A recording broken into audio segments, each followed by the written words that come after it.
Hello, this is Chef John from foodwishes.com with the hot brown. That's right, I'm very excited to show you this hot turkey sandwich invented in Louisville, Kentucky.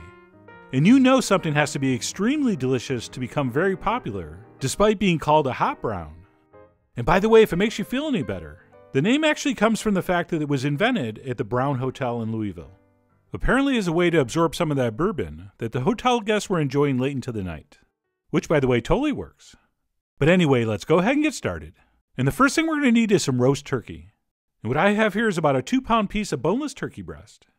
And as you can see, I'm using the rare and delicious crocodile turkey. Actually, those are just marks from the net bag this was wrapped in. But anyway, what we'll do is generously season the meat side with kosher salt, as well as a little bit of herb de Provence, or whatever other herbs and spices you're into.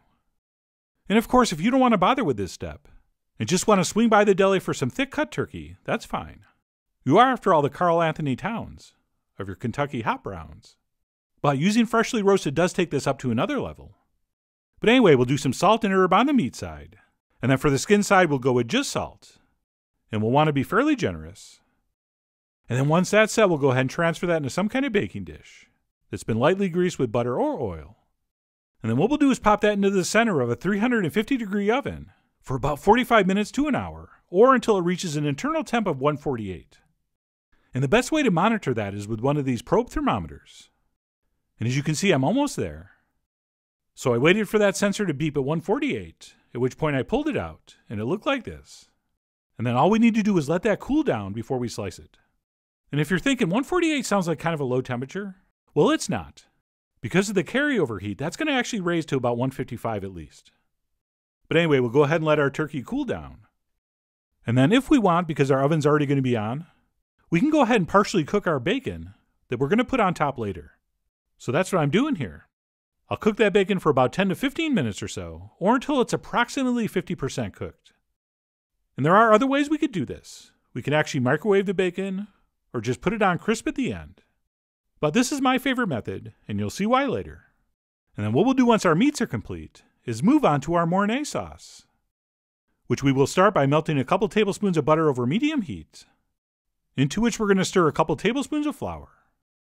And once that's all been combined, we will continue to let that cook, stirring occasionally, for maybe about 3 minutes or so, until we've basically taken that raw edge off the flour. And you'll know because it'll start to smell like cooked pie crust. Alright, that's like the best roux tip I ever learned. And once mine reached that point, it looked a little something like this. And then what we'll do at this point is quickly stir in our cream, whisking it in all at once. And of course, as you know, hot roux, cold milk, no lumps. And that goes the same for cold cream. So we'll go ahead and stir that in. And we'll continue to cook this on medium until it thickens up and just starts to come to a boil. And once that happens, we want to immediately turn off the heat. And that is the point I've reached here. All right, my mixture is thickened and I can see bubbles coming up from the bottom. So what we'll do is turn off the heat and add the rest of the sauce ingredients, which will include some salt, as well as some freshly ground black pepper, and of course a little shake of cayenne, which brings us to one of the stars of the show, our cheese. And for this we're going to be using pecorino romano, which basically looks and grates like Parmesan, but it's a little bit sharper and saltier, and works absolutely perfect in this dish. So we will go ahead and grate and stir in a very generous half cup. And generally at this point I would encourage you to use whatever cheese you want. But this time I'm really hoping you do use the pecorino. Having said that, Parmesan will work, as would a nice extra sharp cheddar. But anyway, we'll go ahead and stir in our cheese. And then we will finish this up with a little pinch of nutmeg, which as usual we'll be freshly grating in. And sure, I could have added it with the salt and pepper, but I felt like it deserved its own scene. Or I almost forgot it. One of the two. And that's it. Once that's stirred in, and we've checked for seasoning, our Mornay sauce is done. And I believe we can move on to slice up our turkey and proceed to final assembly. And besides not overcooking this and letting it cool down before we cut it, the only other tip here is to make nice thick slices. Right, since we are going to be browning the top, we don't want our turkey to dry out. So as you can see, I'm doing some nice thick slices. And then once cut, if you want, you could pull off the skin, which I do. And then once that's set, we can move on to our last official component, the toast. So what we'll need is a couple slices of white bread that have been lightly toasted. And what I'll do is go ahead and stack these up and trim off the crust. Mostly because that's how they do it at the Brown Hotel. Plus, by removing that crust, this almost becomes low carb. And then what we'll do is cut one of those slices in half before placing that into a very lightly buttered, heat-proof baking dish. And I'll arrange those pieces as shown. And I do like to put my baking dish on a sheet pan to make it easier to get in and out of the oven. And then once that's down, we'll go ahead and top that with 2 or 3 slices of turkey. But wait, there's more. There's actually one more ingredient I haven't mentioned, and that's some sliced tomato.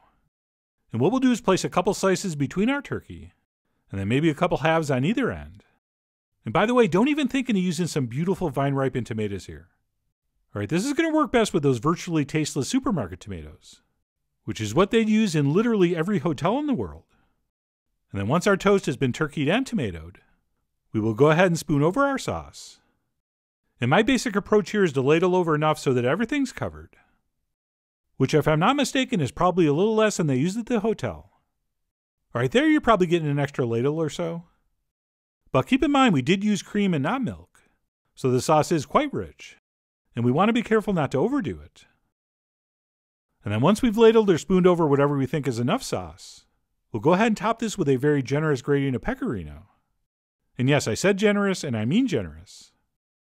And then traditionally, the cheese would be topped with a sprinkling of paprika. But I think we all know what I'm going to use instead. So yes, I'm going to go ahead and shake over some cayenne. At which point we will finish this with our 2 pre-cooked strips of bacon that we will cross over the top. And that's it. This is finally ready to finish in the oven. And there are 2 ways we can finish this. We can pop this into a very hot oven, like 475, or if we want under the broiler, which is the method I prefer. But either way, we're going to have to cook that until it's both hot and browned, and hopefully looking something like this. And because we cooked our bacon about halfway, by the time our sauce is nicely browned, that bacon should be cooked to crispy perfection, which is pretty much what happened here. And that's it. We'll carefully take a towel and transfer that onto a napkin-lined plate, and possibly finish it off with some chopped parsley. And that's it. What is one of America's greatest fork and knife sandwiches is ready to eat. So let me go ahead and dig in to see how I did.